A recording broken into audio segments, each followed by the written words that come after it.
कल हम रासायनिक समीकरण के बारे में पढ़े थे, संतुलित पढ़े थे और संतुलित पढ़े थे। आज हम पढ़ेंगे रासायनिक समीकरण को संतुलित कैसे करना है। तो इसका एक ही विधि है, अनुमानित विधि, और उसी विधि से हम सब बनाएंगे। ठीक है, उम्मीद है कल आप लोग वीडियो शेयर किए होंगे। आज हम पढ़ते, देखिए इसमें हम बताए थे संतुलित करना है। सबसे पहले हम संतुलित रासायनिक समीकरण का परिभाषा को समझते हैं। उसमें क्या था, अभिकारक में उपस्थित परमाणुओं की संख्या और प्रतिफल में उपस्थित परमाणुओं की संख्या समान होना चाहिए। तो अब हम क्या करेंगे, इसमें जो भी अभिकारक में उपस्थित परमाणु है उसको हम संख्या को बराबर करने का प्रयास करेंगे। चलिए देखते हैं। सबसे पहले हम एक एक करके उठाएंगे और उसको संतुलित करेंगे। सबसे पहला देखते हैं mg। यहाँ पर देखिए mg का संख्या कितना है, केवल एक है। इधर भी 1 इधर भी 1, यानी mg का परमाणु का संख्या कितना है, केवल एक है। इधर भी एक होना चाहिए। इधर देखते हैं कितना है, तो इधर भी केवल एक ही है। ठीक है, तो mg मेरा संतुलित है। mg क्या है, मेरा संतुलित है। फिर हम देखते हैं दूसरा उठाते हैं। यहाँ पे H मेरा यानी हाइड्रोजन देखते हैं क्या इधर मेरा संतुलित है। इधर मेरा हाइड्रोजन एक है। इधर हाइड्रोजन कितना है, इधर हाइड्रोजन मेरा कितना है, 2 है। यानी कि यहाँ पे भी मेरा 2 होना चाहिए था। 2 कैसे होगा, तो हम यहाँ पे H में अगर 2 से यहाँ पे तो हम 2 नहीं दे सकते हैं, क्योंकि हाइड्रोक्लोरिक एसिड का फॉर्मूला होता है HCl, इसलिए यहाँ पे तो हम नहीं दे सकते हैं। तो कहाँ पे दे सकते हैं, हम यहाँ पे दे सकते हैं। चलिए देते हैं, तो देते हैं। तो यहाँ पे मेरा हाइड्रोजन 2 हो गया, हाइड्रोजन भी यहाँ भी 2 हो गया। ठीक है, तो मेरा हाइड्रोजन जो है मेरा संतुलित हो गया। ठीक है, अब हम देखते हैं Cl क्लोरीन मेरा इधर कितना है, इधर मेरा क्लोरीन 2 एका 2, यानी क्लोरीन मेरा 2 है। चलिए ठीक है, इधर मेरा क्लोरीन कितना है, इधर मेरा क्लोरीन कितना है, तो इधर भी मेरा क्लोरीन 2 है। यानी कि ये समीकरण मेरा संतुलित हो चुका है। चलिए अगला हम सब देखते हैं। ठीक है मेरे प्यारे साथी, अब हम अगला समीकरण को संतुलित करने का प्रयास करते हैं। फिर हम क्या करेंगे, एक एक परमाणु उठाएंगे और अभिकारक में देखेंगे उसका संख्या, फिर प्रतिफल में देखेंगे। चलिए देखते हैं। पहला हम अल्युमिनियम उठाते हैं। तो यहाँ पे हम क्या पाते हैं कि अल्युमिनियम का संख्या कितना है, केवल एक है। अल्युमिनियम की परमाणु का संख्या कितना है, केवल एक है। यहाँ पे भी हम पाते हैं कि अल्युमिनियम में परमाणु का संख्या क्या है, केवल एक है। यहाँ पर देखिए, अगर हम बार बार अल्युमिनियम का संख्या बोलेंगे तो आप लोग समझ जाइएगा अल्युमिनियम के परमाणु की संख्या का बात हो रहा है। ठीक है, अल्युमिनियम का संख्या यहाँ भी एक, यहाँ भी एक, यानी अल्युमिनियम मेरा संतुलित अवस्था में है। फिर हम क्लोरीन उठाते हैं, यहाँ भी क्लोरीन उठाते हैं। तो यहाँ पर क्लोरीन कितना है मेरा, यहाँ पर मेरा 3 है और यहाँ पर कितना है, मेरा 2 है। ये तो असंतुलित वाली बात हो गई। तो इसे संतुलित करते हैं। कैसे हम कर सकते हैं, तो इसमें देखिए यहाँ पे अगर हम कुछ भी देते हैं तो ये यहाँ से मल्टीप्लाई हो जाएगा, यानी 1 देंगे तो 1 गुना 3, तो 3 हो जाएगा।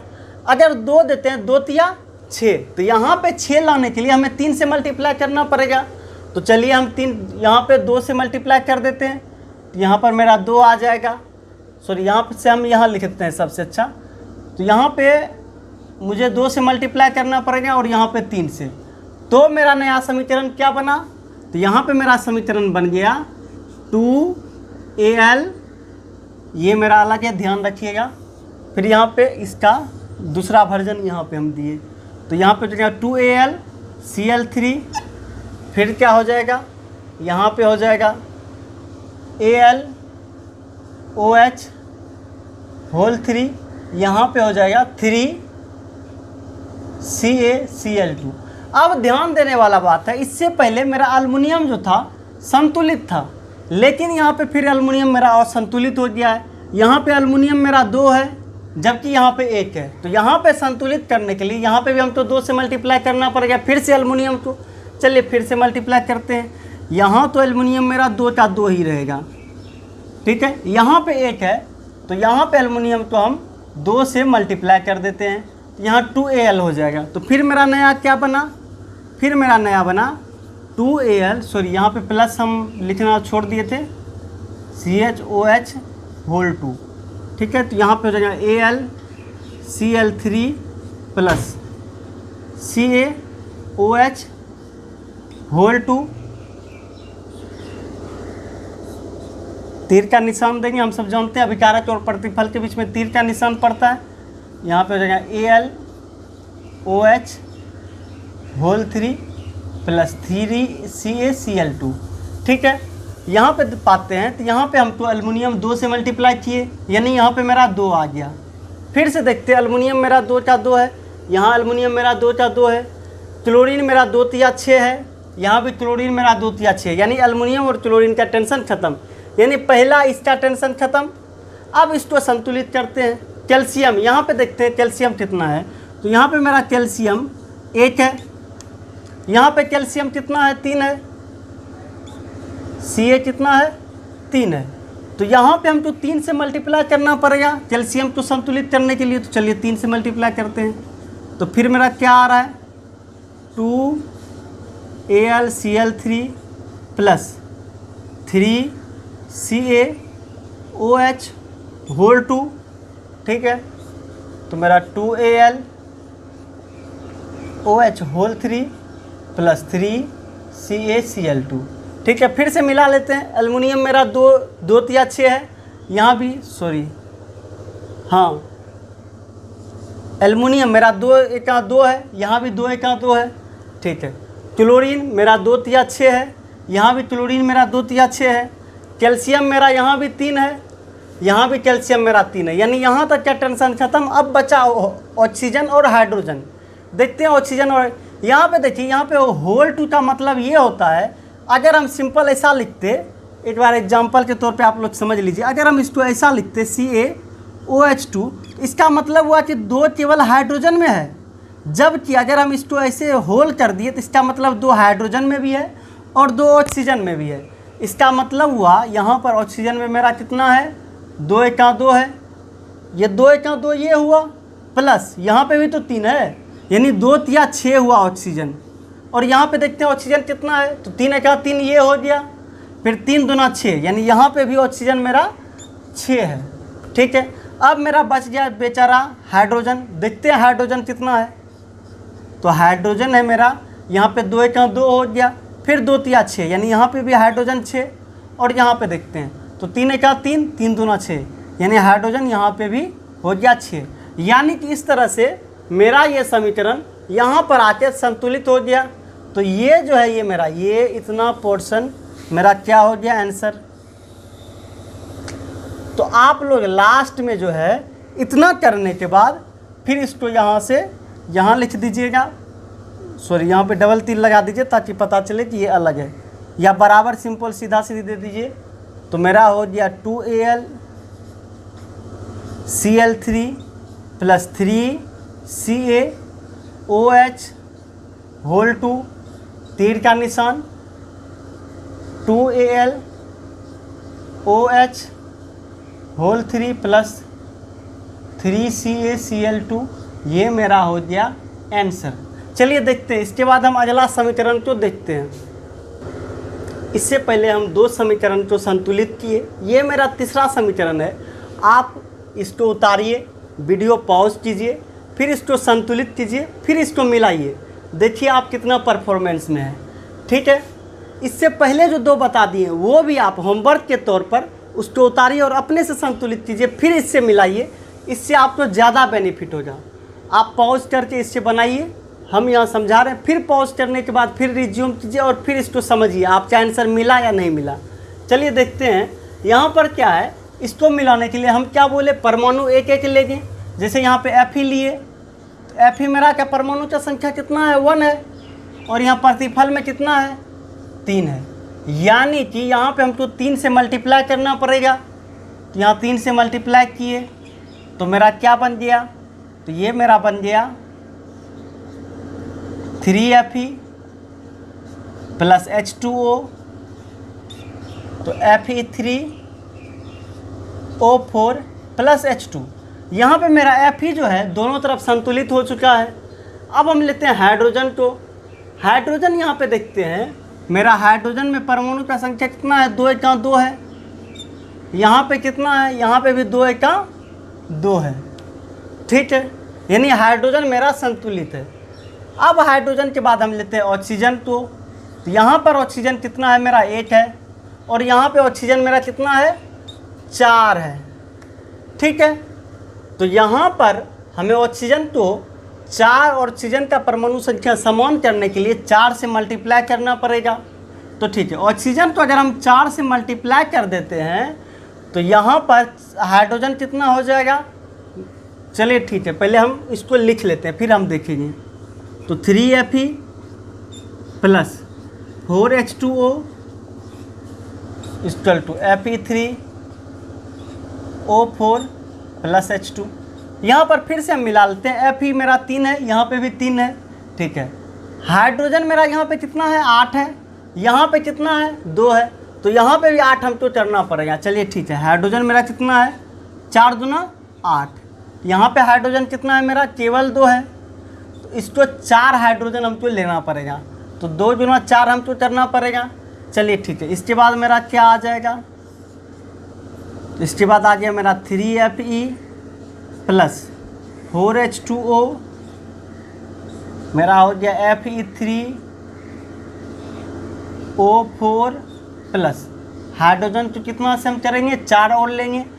अब अंतिम में संतुष्टि के लिए हम फिर से एक बार मिला लेते हैं। यहाँ पे Fe3, यहाँ पे भी Fe3, यहाँ पे 4 दूना 8 हाइड्रोजन, यहाँ पे भी 4 दूना 8 हाइड्रोजन, यहाँ 4 का 4 है ऑक्सीजन, यहाँ पे भी 4 का 4 है ऑक्सीजन। यानी ये समीकरण मेरा संतुलित हो चुका है। अब हम अगला समीकरण तो देखते हैं, ठीक है। उसी तरह आप इसको भी वीडियो पॉज कीजिए, इसे उतारिए, फिर बनाइए, फिर आप इसको मिलाइए। चलिए देखते हैं इसमें क्या है, हर चीज़ को हम करते हैं। के मतलब हो गया पोटेशियम, Cl मतलब क्लोरीन, O मतलब ऑक्सीजन, इस सब को अलग अलग देखते हैं। यहाँ पर देखते हैं के का परमाणु का संख्या कितना है, 1 है, अभिकारक में, प्रतिफल में भी 1 है। चलिए दोनों संतुलित है। दूसरा हम देखते हैं क्लोरीन, यहाँ भी 1, यहाँ भी 1, यहाँ भी क्लोरीन 1 है। ऑक्सीजन देखते हैं, ऑक्सीजन यहाँ पे 3 है, जबकि यहाँ पे ऑक्सीजन मेरा 2 है। तो इसे संतुलित करने के लिए हमें यहाँ 3 से मल्टीप्लाई करना पड़ेगा और यहाँ 2 से। तो ध्यान देने वाली बात है, यहाँ पे 2 तिया 6 हो रहा है, यहाँ पे भी 6 हो रहा है। ऑक्सीजन तो मेरा संतुलित हो गया।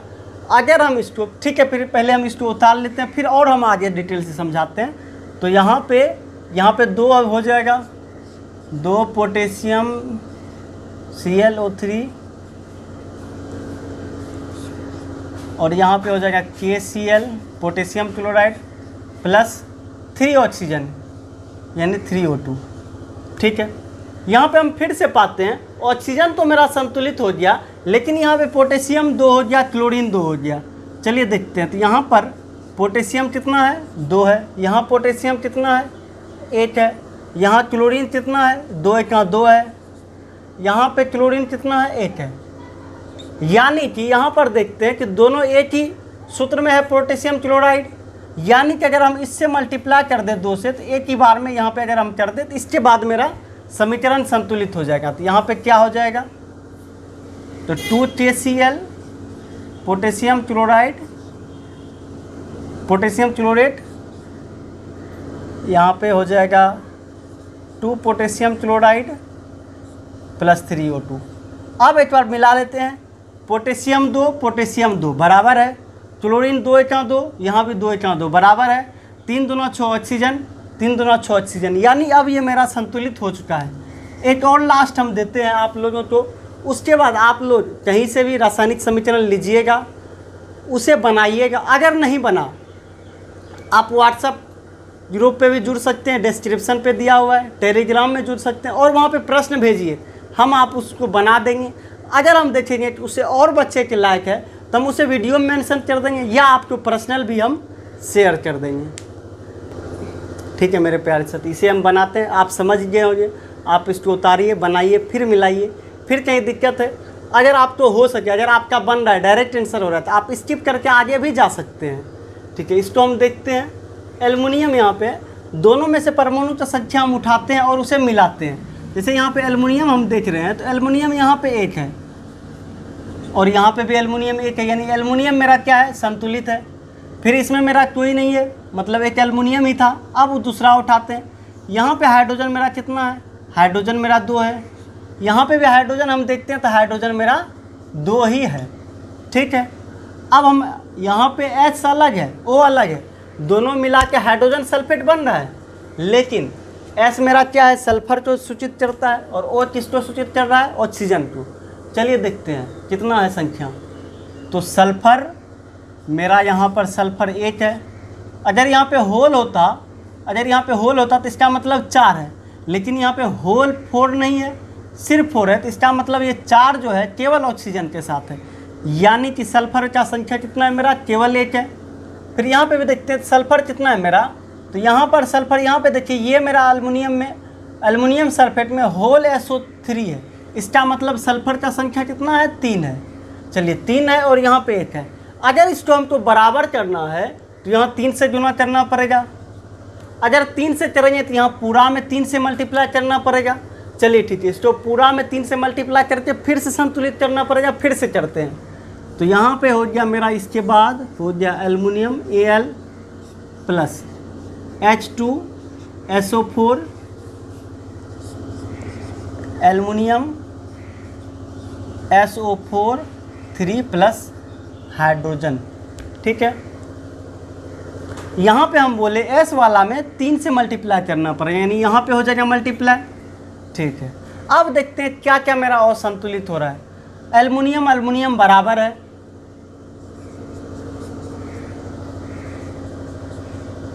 ठीक है, एल्युमिनियम मेरा बराबर है। उसके बाद हम देख रहे हैं हाइड्रोजन यहाँ पर मेरा 2 तिया 6 है, यहाँ पे हाइड्रोजन मेरा 2 है। यहाँ पे भी हमको 6 लाने के लिए 3 से मल्टीप्लाई करना पड़ेगा। चलिए 3 से मल्टीप्लाई करते हैं और इसको फिर से लिख देते हैं। इसको फिर से लिखे तो एल्युमिनियम मेरा उसी तरह हो जाएगा, प्लस 3H2SO4 हो गया। ठीक है, उसके बाद जो है एल्युमिनियम यहाँ पे AlSO4 aluminium sulphate 3 plus 3H2 हो जाएगा। फिर हम मिलाते हैं क्या क्या संतुलित है और क्या क्या असंतुलित है। तो एल्युमिनियम मेरा संतुलित है, हाइड्रोजन मेरा संतुलित है। S यहाँ पर 3 है, यहाँ पे भी 3 है, यहाँ पे भी 12 है, यहाँ पे भी 12 है।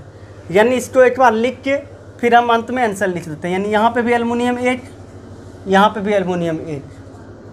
ठीक है, उसके बाद यहाँ पे भी हाइड्रोजन 2 तिया 6, यहाँ पे भी 2 तिया 6। ठीक है, उसके बाद मेरा यहाँ पे भी सल्फर कितना 3 है, सल्फर 3, और यहाँ पे भी सल्फर कितना 1, यहाँ 3 और 3, यानी यहाँ पे भी सल्फर कितना है मेरा 3 है। ऑक्सीजन देखते हैं, ऑक्सीजन यहाँ पे भी 4 तिया 12, यहाँ पे भी ऑक्सीजन कितना है मेरा 4 तिया 12, यानी ये मेरा संतुलित है। इसी को यहाँ पे लिख के हम इसे ANS आंसर दे देते हैं। Aluminium plus 3H2SO4 aluminium sulphate plus 3H2, यानी ये मेरा संतुलित हो गया। आप ज़्यादा से ज़्यादा बनाइए, रासायनिक समीकरण को संतुलित कीजिए। अगर कहीं दिक्कत है भेजिए हमको। अगर मेरा क्वेश्चन आप लोगों का अगर 5, 6 या 7 आ रहा है तो हम इसे वीडियो में मेंशन कर देंगे। अगर 1, 2 आया तो हम पर्सनली भी बता सकते हैं। अगर ज़रूरी पर लगेगा तो हम यहाँ पे भी बताएंगे। हमको लगेगा अगर और सब बच्चा को जानना चाहिए, डिफ़िकल्ट है, अगर थोड़ा मोड़ा आसान हुआ तो हम और सब बच्चा का समय क्यों लें। अगर देखेंगे हर बच्चा को जानना है तो हम वीडियो में मेंशन कर देंगे। इसके अलावा आपको कोई भी दिक्कत हो आप पूछिए, कमेंट में पूछिए, टेलीग्राम में पूछिए, व्हाट्सएप में पूछिए। यही नहीं, हर विषय का एक अलग से प्लेलिस्ट बना हुआ है। आप इसके अलावा भी इस चैनल पर हर विषय का पढ़ाई आपको हो रहा है। एक विषय हिंदी है, वो भी धीरे धीरे स्टार्ट हो जाएगा। आप जाइए प्लेलिस्ट खोलिए, प्लेलिस्ट में जिस विषय को पढ़ना है डेली एक वीडियो पर पढ़ना बहुत ही आसान है। डेली एक वीडियो उठाइए, पढ़िए 10 मिनट का, इसलिए छोटा दे रहा है ताकि आप लोगों को आसानी से पढ़ सकें। यानी धीरे चलना है और हमको एक लक्ष्य पर पहुंचना है। कछुआ का चाल का मतलब क्या समझते हैं आप? धीरे धीरे मत समझिए। कछुआ का चाल का मतलब होता है आप निरंतर चलिए, यानी कि एक टारगेट बनाइए और इतना दिन में हमको उसको पढ़ना है, और हम उम्मीद करेंगे हर चीज़ को समझाने का। और केवल एग्जाम के पॉइंट ऑफ व्यू से नहीं, नॉलेज के पॉइंट ऑफ व्यू से हम पढ़ा रहे हैं। ठीक है, अंत में हम एग्जाम के पॉइंट ऑफ व्यू से बताएंगे। Thank you.